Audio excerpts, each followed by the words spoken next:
أعوذ بالله من الشيطان الرجيم بسم الله الرحمن الرحيم. Alhamdulillah, kita lanjutkan dengan amalan berikutnya. Taklim rumah. Allahumma sholli ala Sayyidina Muhammad walali Sayyidina Muhammad. Assalamualaikum warahmatullahi wabarakatuh. Iman dan ihtisab. Beramal dengan penuh keyakinan terhadap janji-janji Allah Subhanahu wa Ta'ala, disertai kerinduan dan keinginan terhadap pahala dan ganjaran yang ada di sisi Allah Subhanahu wa Ta'ala. Hadis-hadis Nabi Sallallahu Alaihi Wasallam. Ikhlas. Diriwayatkan dari Abdullah bin Ammar radhiyallahu anhu bahwasanya Rasulullah Sallallahu Alaihi Wasallam bersabda, ada 40 perkara amal kebaikan yang amal tertinggi di antaranya adalah manihatul anji,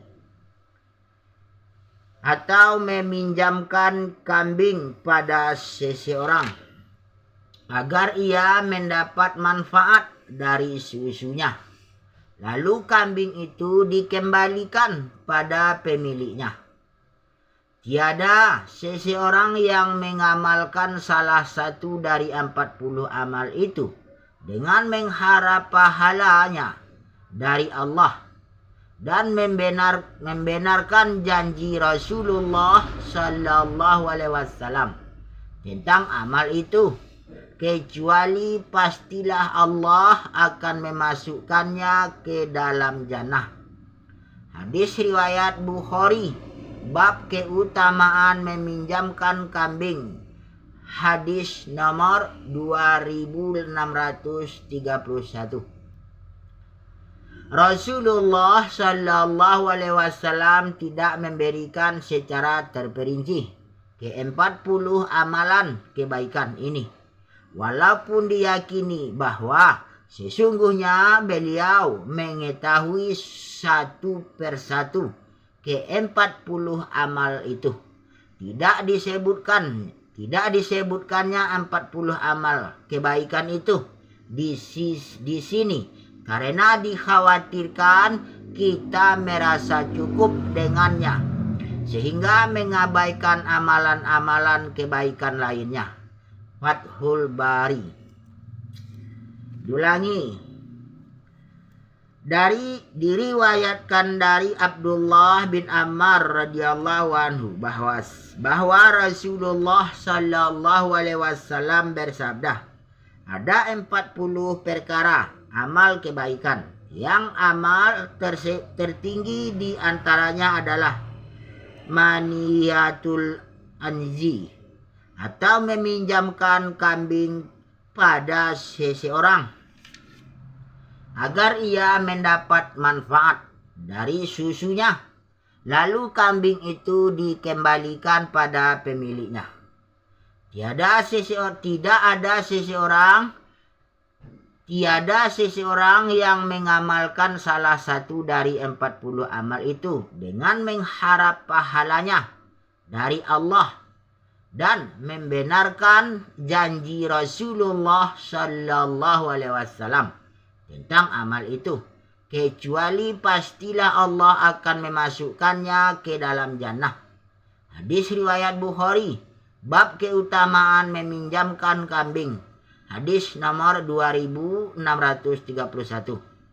Rasulullah Sallallahu Alaihi Wasallam tidak memberikan secara terperinci ke-40 amalan kebaikan ini, walaupun diyakini bahwa sesungguhnya beliau mengetahui satu persatu ke-40 amal itu. Tidak disebutkan 40 amal kebaikan itu di sini karena dikhawatirkan kita merasa cukup dengannya sehingga mengabaikan amalan-amalan kebaikan lainnya. Fathul Bari. Diriwayatkan dari Abu Hurairah radhiyallahu anhu bahwa sesungguhnya Rasulullah sallallahu alaihi wasallam bersabda, barang siapa menyertai jenazah seorang muslim karena iman, yakin dengan janji Allah dan ihtisab atau mengharap pahala yang dijanjikan Allah, dan ia menyertainya hingga disolati dan selesai dimakamkan, maka ia kembali dengan memperoleh pahala 2 kirot, yang setiap 1 kirotnya sama dengan gunung Uhud. Dan barang siapa yang setelah menyolati jenazahnya lalu pulang sebelum jenazah itu dikuburkan, maka ia pulang dengan mendapat pahala 1 kirot. Hadis riwayat Bukhari, bab mengikuti jenazah sebagian dari iman. Hadis nomor 47. 1 kirot adalah seperdua belas bagian dari dirham. Pada masa itu upah dibayarkan kepada buruh dengan bentuk kirot. Oleh karena itu Rasulullah sallallahu alaihi wasallam menggunakan perkataan kirot dalam hal ini. Tetapi kemudian beliau menjelaskan bahwa kirot di sini jangan dianggap sama dengan ukuran kirot di dunia, karena 1 kirotnya akhirat dibandingkan dengan 1 kirot dunia adalah seperti besarnya gunung Uhud. Ma'ariful hadis.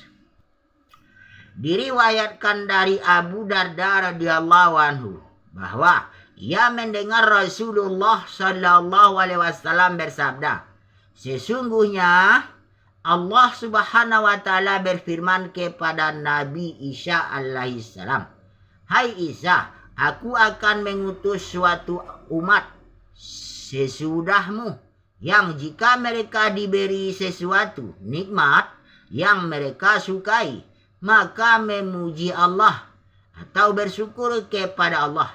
Dan apabila mereka ditimpa sesuatu yang tidak mereka inginkan, musibah dan kesulitan, maka mereka bersabar dan mengharap pahala dari Allah semata. Padahal mereka tidak memiliki hilm atau kelembutan dan kesabaran, dan tidak memiliki ilmu. Isa alaihissalam berkata, wahai Rabbku, bagaimana mereka bisa begitu bersabar dan berharap pahala dari Allah, sedangkan mereka tidak memiliki hilham dan ilmu. Allah subhanahu wa ta'ala berfirman, aku akan memberi mereka sifat hilham dari ilhamku dan ilmu dari ilmuku. Hadis riwayat Hakim. Katanya ini hadis sahih menurut syarat Bukhari. Tetapi keduanya tidak meriwayatkannya, sedangkan Az-Zahabi menyepakatinya.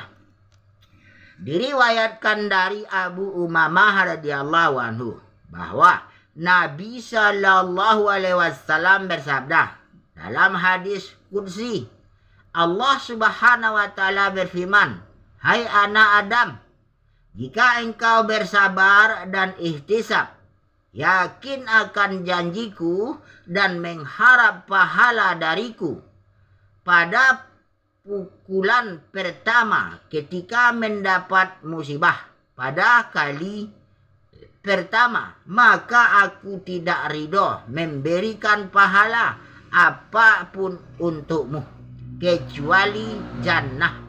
Hadis riwayat Ibnu Majah.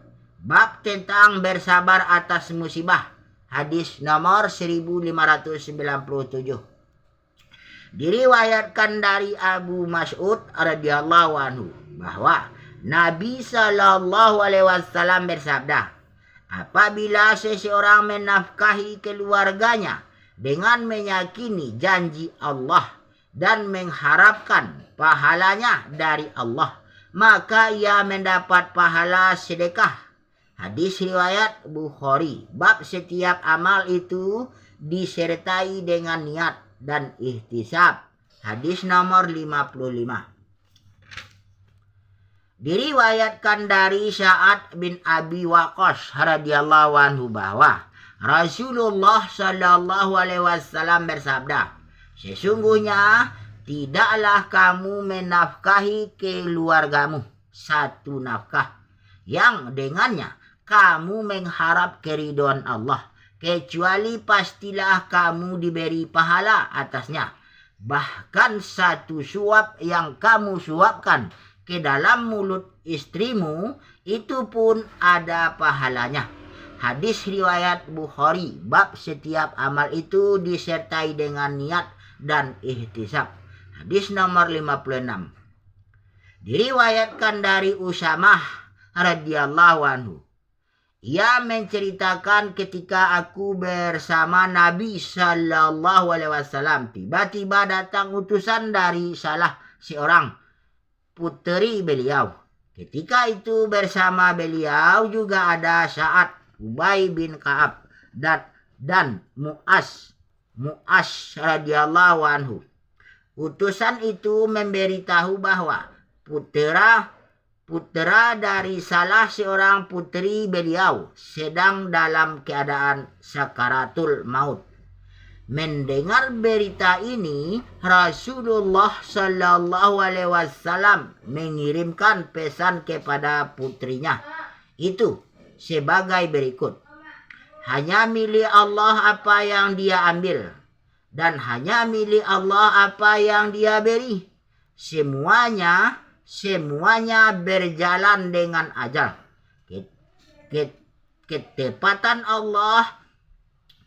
Oleh karena itu, hendaklah ia bersabar dan mengharap ridho Allah dan janji Allah.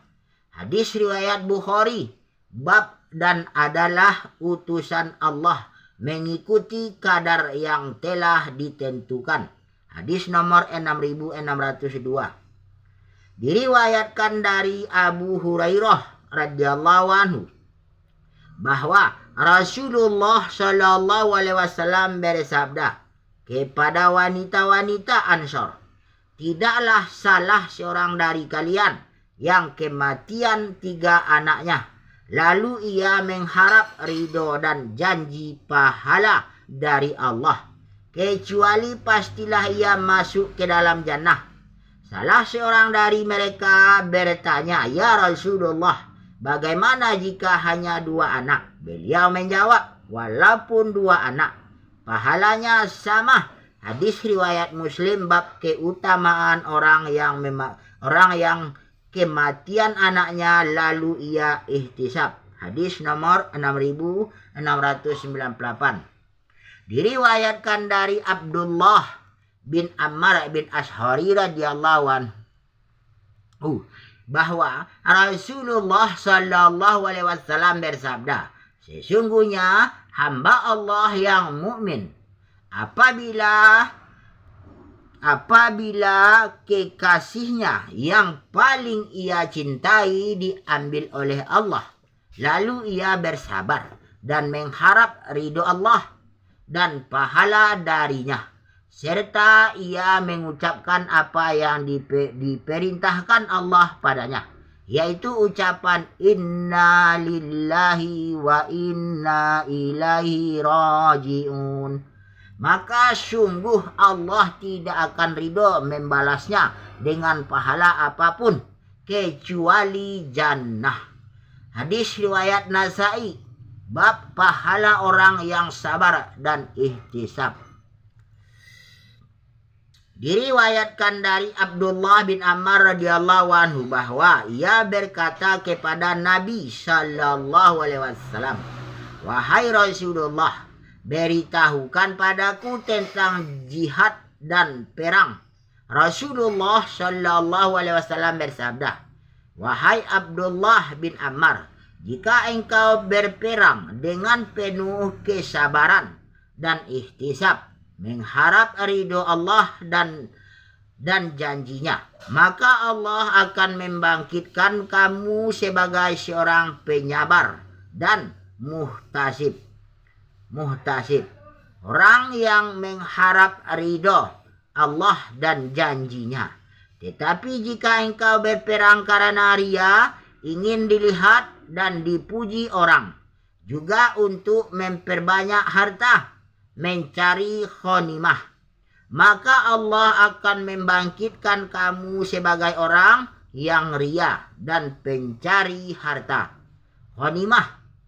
Wahai Abdullah bin Ammar, atas dasar apa engkau berperang atau engkau terbunuh? Niscaya Allah akan membangkitkanmu pada hari kiamat sesuai dengan keadaan niat itu. Hadis riwayat Abu Daud, bab orang yang berperang untuk menegakkan kalimat Allah. Hadis nomor 2519. Ikhlas. Alhamdulillah, demikianlah beberapa hadis yang telah kita baca, dan yang mana kita baca, kita dengar, kita niat, amal dan sampaikan. Insya Allah, untuk kesempurnaan majelis kita tutup dengan doa kifarah majelis. Subhanallah wa bihamdihi, subhanakallahumma bihamdika, asyhadu an la ilaha illa anta, astaghfiruka wa atubu ilaik. Maha suci Engkau ya Allah, dan segala puji bagimu. Saya bersaksi bahwa tiada Tuhan selain Engkau. Saya mohon ampun dan bertobat kepadamu. Amin amin ya rabbal alamin.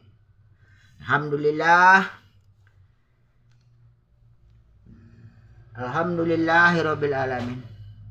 Assalamualaikum warahmatullahi wabarakatuh. La ilaha illallah.